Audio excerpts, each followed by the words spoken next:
नमस्कार, स्वागत आप सभी का। एमपी दिन भर आप देख रहे हैं और आपके साथ मैं हूं पुनीत। चलिए खबरों की करते हैं शुरुआत और सीधे आपको लिए चलते हैं संस्कार धानी यानी जबलपुर, जहां पर बीजेपी के राष्ट्रीय अध्यक्ष जेपी नड्डा पहुंचे हुए हैं और मेगा रोड शो का आयोजन यहां पर बीजेपी की तरफ से किया गया है। मध्य प्रदेश के 3 दिन के दौरे पर जेपी नड्डा हैं और ये जेपी नड्डा का जो रोड शो है वो अभी भी जारी है।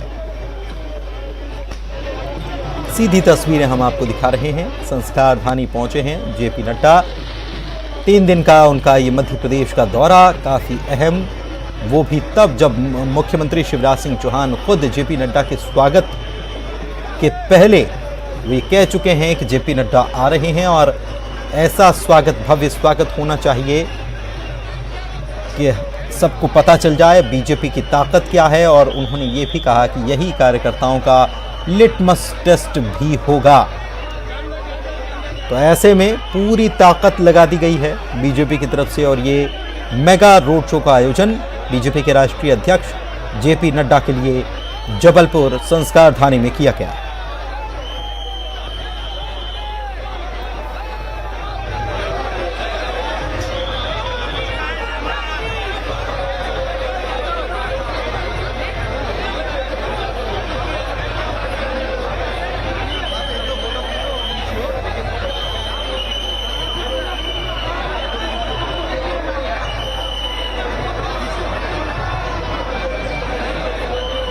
सीधी तस्वीरें आपको संस्कार धानी जबलपुर से दिखा रहे हैं, जहां पर जेपी नड्डा का जोरदार स्वागत यहां हो रहा है। रोड शो दरअसल यहां पर निकाला जा रहा है और भव्य स्वागत यहां देखने को मिल रहा है। राष्ट्रीय अध्यक्ष पहुंचे हैं और 3 दिनों का उनका ये दौरा है जेपी नड्डा का। और आपको बता दें कि जेपी नड्डा का ससुराल भी जबलपुर में ही है और राष्ट्रीय अध्यक्ष बनने के बाद ये पहला मौका है जब वे अपने ससुराल भी पहुंचेंगे। लेकिन इसके पहले एक मेगा रोड शो, भव्य स्वागत यहां पर संस्कार धानी में देखने को मिल रहा है जेपी नड्डा का।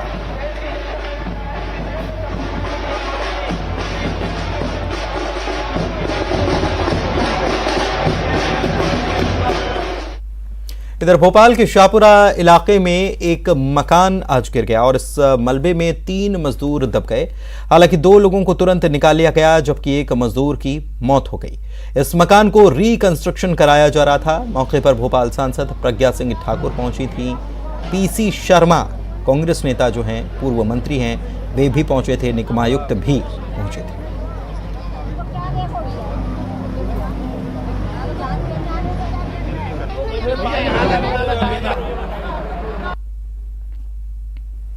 काम कर रहे थे हम और हमारी बस जैसी छुट्टी आई, हथौड़े धरने गया था मैं ऊपर छत पे।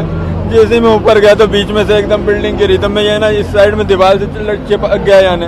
तो पापा नीचे ही थे, उनके सेट उठा के वो भी बाहर ही आ रहे थे। तो 3 बाइयाँ थी, वो निकल गई। एक लेबर था तो वो पीछे के पीछे गिर गया था, तो वो उधर दब बच गया वो। और पापा थे तो वो दब गए वहाँ पे। कितने लोग हैं अंदर? कितने लोग हैं? ये हमारे पापा अकेले हैं बस। यहाँ बाकी सब निकल आए, सब लगे हैं। कलेक्टर का नहीं, लापरवाही तो है।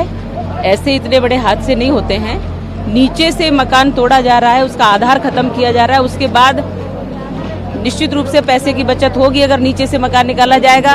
और मजदूर वर्ग जो रहता है उसको, जो निरंतर मकान में मजदूरी का काम करते हैं, उन्हें पता रहता है कैसे तोड़ना है, कैसे वो टूटेगा।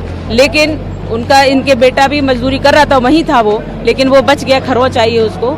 और उसका कहना है कि नीचे से तोड़वाया मकान तो ऊपर का नीचे आ गया। ये लापरवाही है और इस लापरवाही की जांच होनी चाहिए और इस जांच में जो भी दोषी पाया जाए उसको निश्चित रूप से दंड मिलना चाहिए। पूर्व मंत्री और कांग्रेस नेता सज्जन सिंह वर्मा ने एक बार फिर से जिन्ना पर बयान दिया और कहा कि जिन्ना ने देश तोड़ा नहीं, उन्होंने तो भला किया। उन्होंने कहा है कि यदि सारे के सारे मुसलमान यहां होते तो पता नहीं बीजेपी कहां होती। सज्जन कांग्रेसी कार्यकर्ताओं की बैठक में शामिल होने आगर आए हुए थे। मात्र औपचारिकता की बैठक नहीं है, यह बैठक आगामी कांग्रेस का 2023 और 2024 लोकसभा चुनाव की तैयारी। जिन्ना की हिस्सेदारी क्या स्वतंत्रता संग्राम सेनानी थे कि नहीं थे, ये देश तोड़ने में ये नहीं। देखिए आप पहले एक पॉइंट पे आ जाए ना, आप उसी पॉइंट पे आके देश तोड़ा, उन्होंने तो भला किया। अरे भला किया उसने तो। यदि ये डराते हैं कि भाई मुसलमान बहुत बढ़ रहा है, उसी पॉइंट पे तो मैंने आपको क्लियर किया। ये पढ़े लिखे व्यक्ति के दिमाग में भी कि देश तोड़ दिया, अबे तुम्हें खड़े रहने की जगह दी मोहन भागवत और मोदी। यदि ये सारे के सारे यहाँ होते तो तुम पता नहीं कहाँ होते। तो मेरा कहना है जो स्वतंत्रता संग्राम सेनानी है, क्या उसको हिंदू और मुसलमान होने से या स्वतंत्रता संग्राम की परिभाषाएं बदल गई? यही तो सिखा रही है आरएसएस और बीजेपी। इंदौर में सीएम शिवराज सिंह चौहान ने आंगनबाड़ियों के बच्चों के लिए खिलौने जुटाने के लिए ठेला चलाया, तो इसी दौरान इंदौर के लोगों ने आंगनबाड़ियों के लिए 8.5 करोड़ की राशि दान कर दी। लेकिन इस पर सियासत शुरू हो गई। कांग्रेस विधायक संजय शुक्ला ने आरोप लगाया कि आधे घंटे में 8.5 करोड़ रुपए भूमाफिया से लिए गए। वहीं बीजेपी ने पलटवार करते हुए कहा कि सबसे बड़े भूमाफिया तो कांग्रेस पार्टी में है।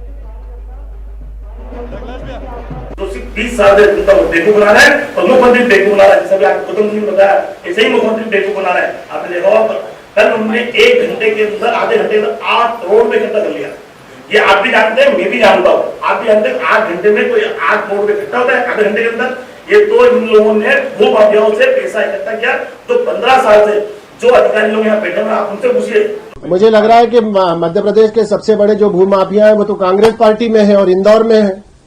तो हमने तो उनसे 1 रुपया भी नहीं लिया है। और मुझे लग रहा है कि शहर के दानदाताओं का अपमान है अगर किसी सेवाभावी संस्था ने या किसी धन संपन्न नागरिक ने आगे आकर अपनी भावनाओं की अभिव्यक्ति करी है और दान दिया है, तो मुझे लग रहा है कि कांग्रेस पार्टी उन दानदाताओं का अपमान कर रही है और इसका उत्तर कांग्रेस पार्टी को आने वाले समय में देना पड़ेगा। खबर इंदौर से है, जहां पर कांग्रेस विधायक संजय शुक्ला की जुबान भी फिसल गई। प्रदेश सरकार की आलोचना करते समय संजय अपनी जुबान पर काबू नहीं रख पाए और अपनी ही पार्टी के नेता को निपटाने का उदाहरण दे दिया। उन्होंने कहा कि जिस तरह 1977 में जनता ने पूर्व प्रधानमंत्री इंदिरा गांधी को घर बैठा दिया था, उसी तरह जनता इस बार शिवराज सिंह चौहान को घर बैठा देगी। संजय शुक्ला के इस बयान पर बीजेपी कटाक्ष कर रही है। खिलौने के लिए हम लोगों ने मेरी विधानसभा में आंगनबाड़ी में सभी विधानसभा विधायकों ने मांग करी थी आंगनबाड़ी में कि हम खिलौने दीजिए। हमने दिए, परंतु ये सिर्फ गुमराह किया जा रहा है, बात घुमाई जा रही है। परंतु जो जनता जानती है, नगर निगम चुनाव में, पंचायत चुनाव के अंदर मुंह तोड़ जवाब मिलेगा। पहली बार 77 में आदरणीय इंदिरा गांधी जी को बिठाया था, वैसे अब की बार मुख्यमंत्री जी को घर बिठा देंगे, जैसे उन्होंने इंदौर की जनता को। जी के डीएनए में वास्तव में भारतीय जनता पार्टी का रक्त है और उनका जो पूरा परिवार है वो भारतीय जनता पार्टी का निष्ठावान और समर्पित परिवार रहा है और वो पले बड़े चूंकि भारतीय जनता पार्टी के संस्कारों में है, इसलिए अक्सर उनका भारतीय जनता पार्टी के प्रति ये अनुराग प्रकट हो जाता है। और इंदिरा गांधी को कोसने से ये बात सिद्ध हो जाती है कि आज भी संजय शुक्ला जो है कहीं ना कहीं उनके रक्त में भारतीय जनता पार्टी के संस्कार है। सागर में इन दिनों एक पोस्ट वायरल हो रहा है जो इस समय चर्चा का विषय बना हुआ है। दरअसल प्रदेश में चुनावी माहौल शुरू हो चुका है और हर जगह चुनावी चर्चाएं देखने को मिल रही है और ऐसे में एक टेलर ने चुनावी चर्चाओं से परेशान होकर अपनी दुकान पर पोस्टर लगा दिया जो इस समय चर्चा का सबब है। इसमें लिखा गया है कि यहां गैर राजनीतिक लोग बैठते हैं, कृपया चुनाव की चर्चा न करें। वही टेलर ने बताया कि पोस्टर लगाना उसकी मजबूरी थी क्योंकि उसकी दुकान के सामने ही लोग चुनाव की चर्चा करने के लिए बैठ जाते हैं, जिससे लोगों का आना जाना भी बंद हो जाता है।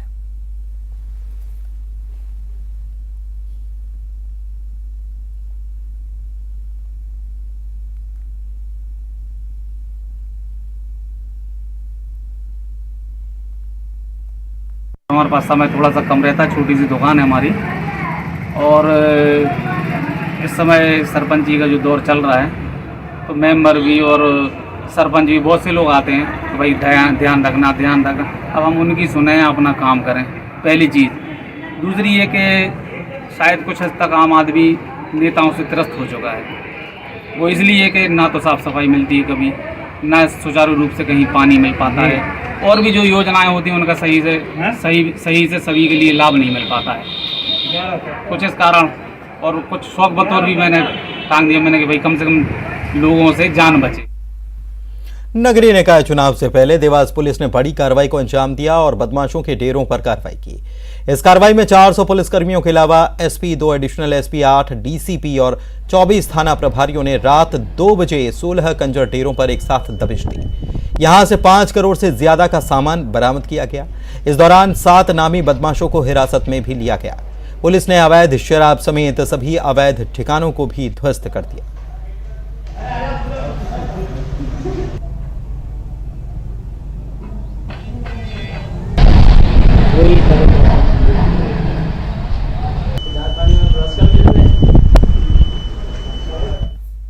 खबर शाहजहांपुर से, जहां पर पुलिस ने अपराधियों के अलग अलग ठिकानों पर दबिश दी और 30 लाख रुपए से ज्यादा की चोरी के सामान को बरामद किया। आपराधिक गतिविधियों पर शिकंजा कसने के लिए 170 से ज्यादा पुलिसकर्मी, आधा दर्जन टीआई, एडिशनल एसपी और पुलिस अधीक्षक ने मिलकर कंजरों, माधवपुर, देवड़ा और मखावत इलाकों में छापा मारा, जहां शराब और बाइक समेत चोरी के अन्य सामान बरामद किए गए। साथ ही 18 लोगों को गिरफ्तार किया गया। उन पे अभी तो हमने उनको हिरासत में लिया है, उनसे पूछताछ करेंगे। क्योंकि ज़िले में और भी तरह की चोरियां हुई है, अभी उनको रिमांड पे लेंगे, उनका पुलिस रिमांड लेंगे और संभवतः और चोरियां उनसे बरामद हो, ये हमारा प्रयास। सर, ये आरोपी कहाँ के हैं? टोटल ये डेरे हैं, 18 आरोपी हैं। कुछ बोलेरो चोरी में हैं, कुछ मोटरसाइकिल चोरी में हैं। शाहजहांपुर पुलिस ने बड़ी कार्रवाई को अंजाम दिया है और आज तड़के जो है कंजर के डेरों पर सामूहिक दबिश दी गई है। 170 पुलिस जवान, 4 डीएसपी, एडिशनल एसपी और एसपी के नेतृत्व में पूरी कार्रवाई को अंजाम दिया गया और ये सभी आरोपी जो है चोरी की वारदातों में लिप्त थे। इन सारे आरोपियों की गिरफ्तारी के साथ ही पुलिस को लगभग 30 लाख रुपए का सामान भी मिला है, जिसमें सबसे ज़्यादा 41 चोरी की दोपहिया वाहन है, जो आप इधर देख सकते हैं। 41 चोरी की मोटरसाइकिलें मिली है। इसके अलावा पानी की मोटर, केबल, वॉशिंग मशीन और सबसे खास बात की तहखाने में छुपाकर रखी गई अवैध शराब भी बरामद हुई है। तो ये कंजर गिरोह जो है लंबे समय से चोरी की वारदातों में लिप्त था और लगातार क्षेत्र में घटनाओं को अंजाम दे रहा था। तो एसपी जगदीश डावर के नेतृत्व में एक बड़ी कार्रवाई शाहजहांपुर में देखने को मिली है और इस पूरी कार्रवाई के दौरान पुलिस को चोरी का 30 लाख रुपए का सामान बरामद हुआ है। सुनील हंचुरिया, न्यूज़ 18 उत्तर प्रदेश, शाहजहांपुर। हरदा में हिंदूवादी संगठनों ने लव जिहाद के खिलाफ जमकर हंगामा किया। दरअसल 28 मई को सिराली थाने में लव जिहाद का एक मामला दर्ज हुआ था, जिसमें आरोपी के घर तोड़ने की कार्रवाई की मांग को लेकर संगठन के कई कार्यकर्ता एसपी को ज्ञापन देने आए थे, लेकिन एसपी ने मिलने में काफी देर लगाई, जिससे नाराज होकर कार्यकर्ताओं ने छिपाने रोड पर चक्का जाम किया। इस दौरान हिंदू संगठन के लोगों ने पुलिस के खिलाफ नारेबाजी की। 1.5 घंटे तक चले प्रदर्शन के बाद एसपी पहुंचे और लोगों से मुलाकात की। हिंदू संगठनों ने प्रशासन को इस बात की चेतावनी दी है कि अगर 2 दिन में आरोपी का अतिक्रमण नहीं तोड़ा गया तो वे पूरा हरदा बंद कराएंगे। मामला यह है कि आरोपी शहबाज अली ने कॉलेज छात्रा के साथ नाम बदलकर दुष्कर्म किया, जिसको लेकर यह पूरा बवाल खड़ा हुआ है।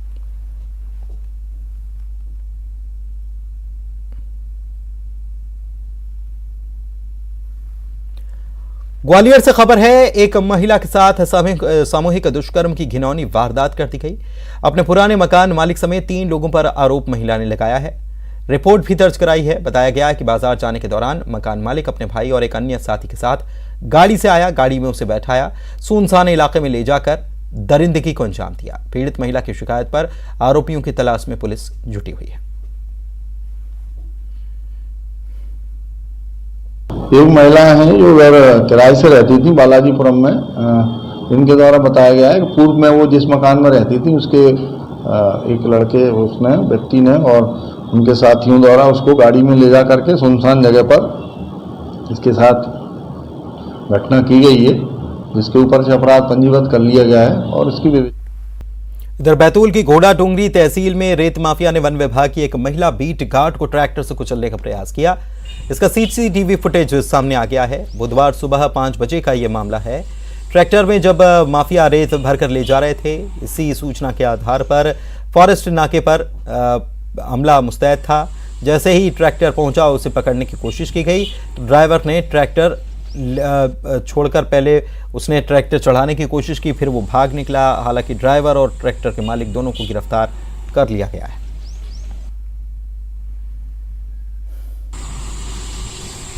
आज सुबह हमारे स्टाफ को मुखबिरों द्वारा सूचना प्राप्त हुई थी कि कुछ लोग वन क्षेत्र से रेत का अवैध खनन कर परिवहन करने वाले हैं। इस सूचना के आधार पर beat guard Lalita Durve, beat guard Ramdas Durve एवं एक स्थायी कर्मी वनोपज जांच नाका घोड़ा डोंगरी पर छुपकर बैठे रहे एवं जैसे ही वो ट्रैक्टर ट्राली आई तो उसको पकड़ लिया गया। पकड़ने के उपरांत ड्राइवर से पूछताछ की जा रही थी, परंतु उसने कुछ भी नहीं बताया एवं जब उसको ट्रैक्टर ट्राली साइड में लगाने के लिए कहा तो स्टाफ के ऊपर चढ़ाकर भगाने का प्रयास किया। इंदौर ट्रैफिक पुलिस अब चालानी कार्रवाई भी हाईटेक तरीके से कर रही है। इंदौर के पुलिस कमिश्नर हरीन्द्र नारायण चारी मिश्र ने पुलिस कंट्रोल रूम के लिए POS यानी कि पॉइंट ऑफ सेल मशीन का शुभारंभ किया। इस मशीन के जरिए चालानी कार्रवाई में पारदर्शिता आएगी। लोग इसके जरिए ऑनलाइन चालान भर सकते हैं। फिलहाल करीब 90 मशीन पुलिस कमिश्नर के हाथों मौके पर मौजूद सूबेदारों को दी गई। बताया जा रहा है कि जो लोग अब तक चालानी कार्रवाई के दौरान पैसा न होने की बात कहते थे, अब उन्हें उस बहाने का फायदा नहीं मिलने वाला।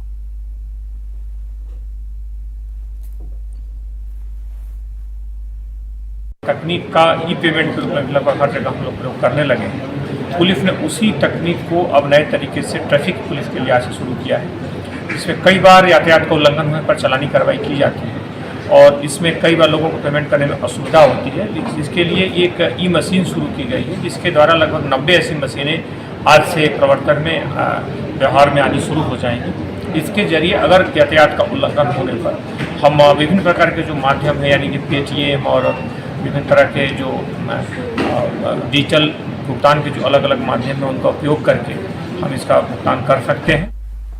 डिंडौरी के ग्रामीण इलाकों में पानी की किल्लत एक बड़ी समस्या बनती जा रही है। पानी की समस्या को लेकर जिले के घुसिया ग्राम पंचायत के ढीमर टोला गांव का एक वीडियो भी वायरल हो रहा है। इस वीडियो में एक सूखा कुआं दिखाई दे रहा है, जिसकी तलहटी से रिश्ते पानी को इकट्ठा करने के लिए ग्रामीण अपनी जान को जोखिम में डाल रहे हैं। कुएं में बाल्टी और कटोरा लेकर ग्रामीण उतरते हैं और कटोरे में कुएं की तलहटी से पानी भरकर उसे बाल्टी में भरते हैं।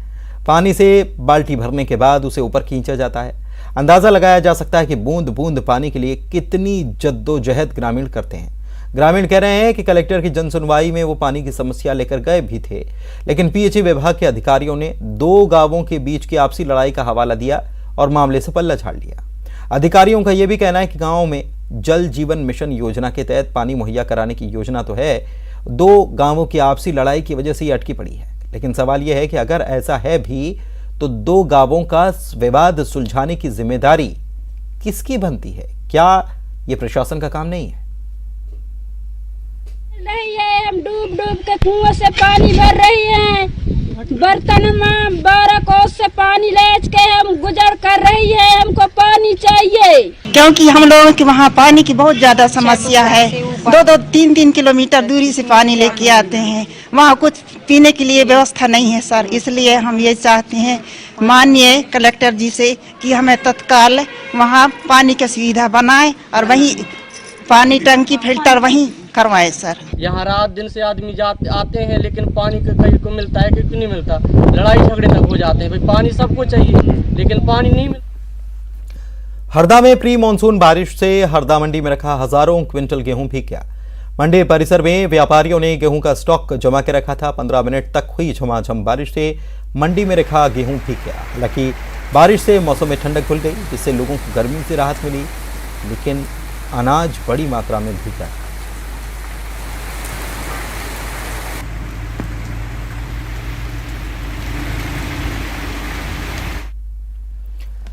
शिकारी जब शिकार के चक्कर में खुद पिंजरे में फंस जाए तो फिर क्या कहा जाए। ऐसा ही कुछ हुआ सागर में, जहां चूहे का पीछा करते करते सांप चूहे को पकड़ने के लिए लगाए गए पिंजरे में जा घुसा और पिंजरा बंद हो गया।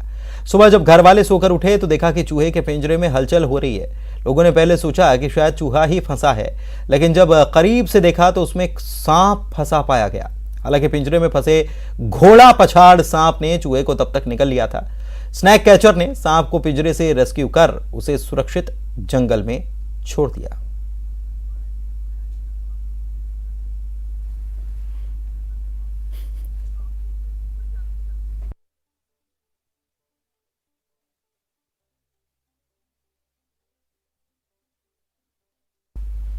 और इसी के साथ MP दिन भर के इस बुलेटिन में इतना ही।